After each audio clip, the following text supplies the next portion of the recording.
Jafar Belkora, vous êtes cofondateur de la plateforme panierfrais.ma. Bonjour et merci de répondre à nos questions dans Startup. Bonjour, merci à vous pour l'invitation.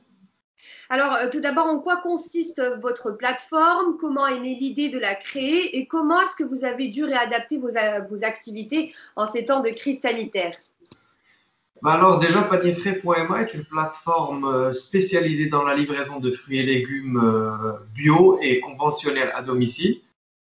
En ce qui concerne les produits bio, ils sont certifiés par plusieurs certifications nationales et internationales. Cette plateforme consiste éventuellement à connecter les petits et moyens agriculteurs de différentes régions du Maroc aux consommateurs directement.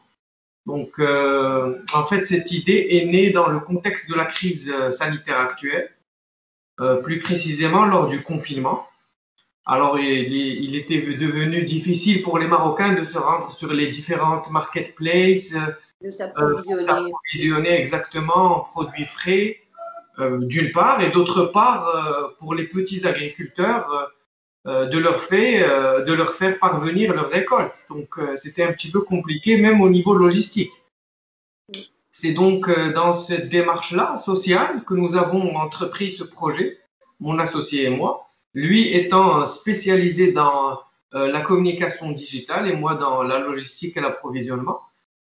Ayant moi-même grandi dans une famille d'agriculteurs, c'était un challenge depuis toujours qui me tenait particulièrement à cœur. Donc, Alors, je dis ça, un challenge, oui, car ce n'était pas évident. Nous nous sommes lancés déjà un défi de zéro stock, c'est très important de le souligner, zéro stock et d'une livraison en moins de 24 heures afin de maîtriser toute la qualité et la chaîne logistique de notre processus, assurer en fait une satisfaction de nos clients en ce qui concerne la qualité des produits. Et pour ce faire, il a fallu par exemple s'équiper en chambre froide, en température contrôlée, afin de maintenir les commandes au frais avant leur expédition. Donc pour une start-up, cet investissement n'est pas des moindres, mais nous n'avons pas lésiné sur les efforts pour la réussite de ce projet auquel nous croyons fortement. alors, est-ce que selon vous, la transformation digitale devient-elle une nécessité aujourd'hui? Oui, en effet, oui. Aujourd'hui, l'approvisionnement des fruits et légumes au Maroc subit une succession d'intermédiaires qui est très impactante. C'est impactant, ça impacte fortement les coûts des produits.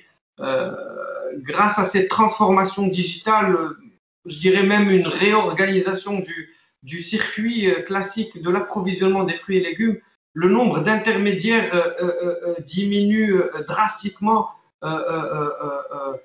grâce à cette digitalisation. Cela permet notamment aux producteurs d'assurer une marge décente et une continuité, une stabilité des prix de production et de vente et de mieux développer sa terre. Ça permet aussi également aux consommateurs de bénéficier de prix plus attractifs en éliminant ces intermédiaires-là. Non seulement le circuit court va venir favoriser et donner plus de sens aux produits frais, mais va aussi assurer une certaine attractivité des prix. Le digital fait des clients et des agriculteurs heureux. Alors justement, est-ce que selon vous, les startups marocaines devraient-elles saisir cette crise sanitaire comme une opportunité pour justement switcher? Écoutez, personnellement, selon moi, la force d'une startup, c'est sa capacité de flexibilité d'abord et d'adaptation. Cette crise sanitaire a mené les startups du monde entier et les PME aussi à se réorganiser, à se développer. On remarque d'ailleurs dans le contexte actuel de plus en plus de business angels, d'investisseurs dans des startups et cela représente une excellente opportunité pour l'écosystème en général. Donc oui, bien sûr. Alors, ça sera ma dernière question, Jafar. Quels sont, selon vous, les 3 défis majeurs des startups marocaines post-Covid-19? Écoutez, ça serait la trésorerie. trésorerie pour pouvoir maintenir une activité. Certes, la plupart des entreprises, même en temps normal, coulent à cause d'un manque de trésorerie.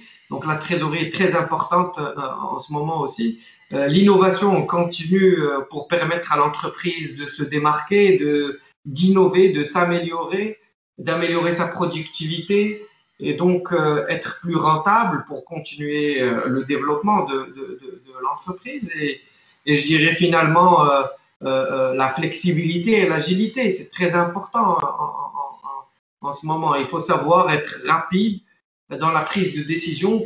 Tout se chamboule, tout change rapidement en ce moment. Il faut savoir s'adapter rapidement. Exactement. La prise de décision doit être très efficace et efficiente. C'est un des défis majeurs sur lesquels il faut s'appuyer. Donc, la flexibilité et l'agilité, oui, serait un défi majeur pour les startups en ce moment. Jafar Belkora, je rappelle que vous êtes le cofondateur de la plateforme panierfrais.ma. Merci pour ces réponses. Merci à vous. Merci Lilia.